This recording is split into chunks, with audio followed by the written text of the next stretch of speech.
John Edward Palmer was born in September of 1950 in Solihull, West Midlands, England. Raised in a modest working-class family, Palmer was one of 7 children.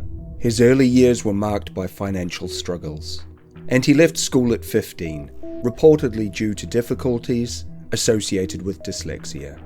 Seeking work, he initially joined his brother as a roofing apprentice, before moving into more entrepreneurial ventures such as selling paraffin that may or may not have been legally obtained. However, it wasn't long before he realized that there was far more money to be made in the underworld of crime. Welcome back to Crime Chronicles.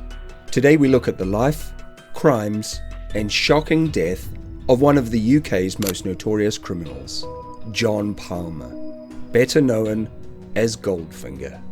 By the 1970s, Palmer had started dealing in gold and jewellery, eventually co-owning Scadlan Limited, a gold trading business based in Bedminster and Bristol.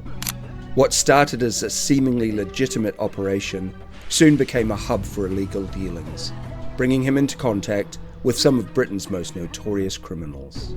In 1980, Palmer was given a 6-month suspended sentence, along with one of his business partners, for obtaining credit by providing false references in a furniture selling scam.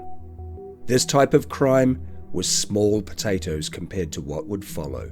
Palmer's most infamous association was with the Brink's-Mat robbery in November of 1983, one of the biggest heists in British history. The robbery took place at a Heathrow Airport warehouse, where a gang of 6 men stole gold bullion worth £26 million, equivalent to hundreds of millions of pounds today. The gold needed to be laundered, and this is where Palmer played a key role. Using his smelting facilities in Bristol, Palmer is believed to have melted down large portions of the stolen gold, making it untraceable and allowing it to be reintegrated into the market. Despite his involvement, he managed to avoid conviction. When he stood trial in 1987, he was acquitted on the grounds that he did not know the gold was stolen.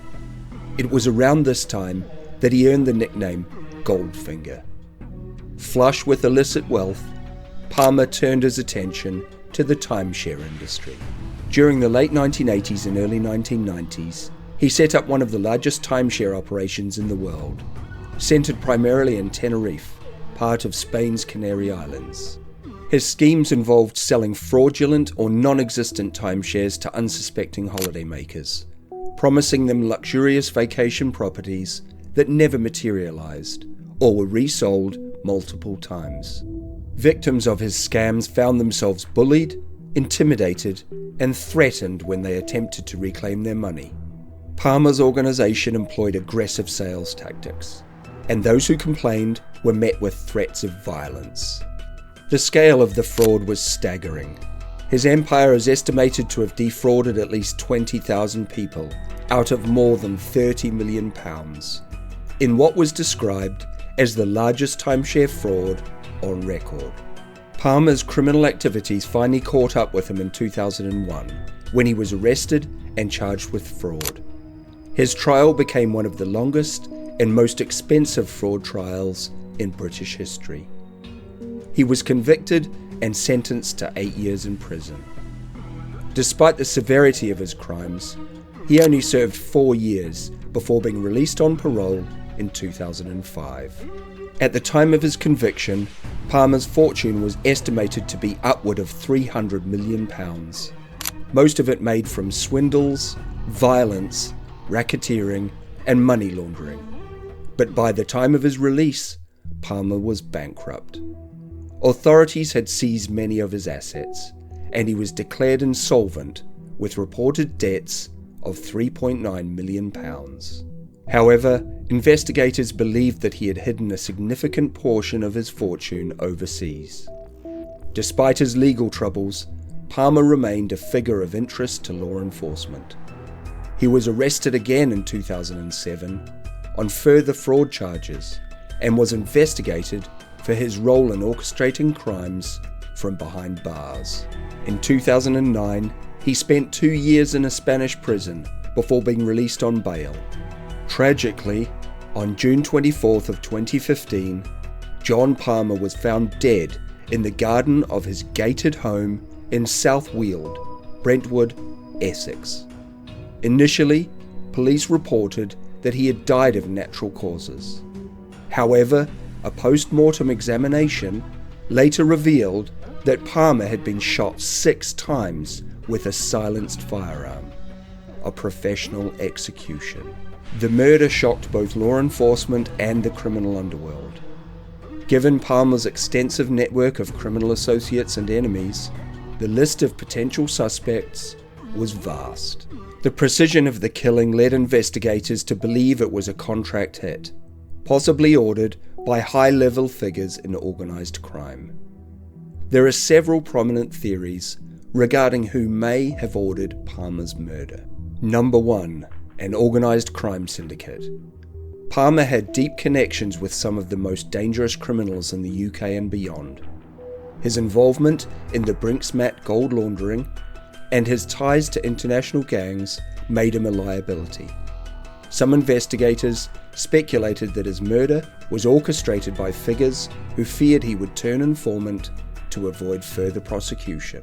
Number 2. The Kinahan Cartel. One of the strongest leads points to the Irish Kinahan Cartel. Reports suggested that Imre Arakas, a professional hitman with ties to the Kinahan gang, was involved in the assassination. Palmer's connection to organised crime figures in Spain and his past dealings with smuggled gold may have made him a target. Number 3. Timeshare fraud victims seeking revenge. Palmer defrauded thousands of people, many of whom lost life savings. Detectives considered the possibility that one of his many victims had sought retribution. Number 4.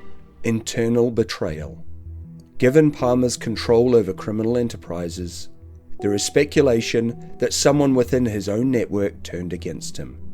This could have been motivated by disputes over money, power, or personal grievances. The initial police error in treating Palmer's death as natural caused significant delays in the investigation. By the time authorities realized he had been murdered, crucial evidence may have been lost. Furthermore, the reluctance of underworld figures to cooperate hindered progress. To this day, no one has been arrested or charged with Palmer's murder, and the case remains unsolved. Many things don't add up when looking at Goldfinger, his criminal career, and his death. For example, in 2015, it was alleged by the Times newspaper from leaked Operation Tiberius files that Palmer was protected from arrest and investigation by a clique of high-ranking, corrupt Metropolitan Police officers. This would probably explain how he was never convicted of his involvement in the Brinksmat heist.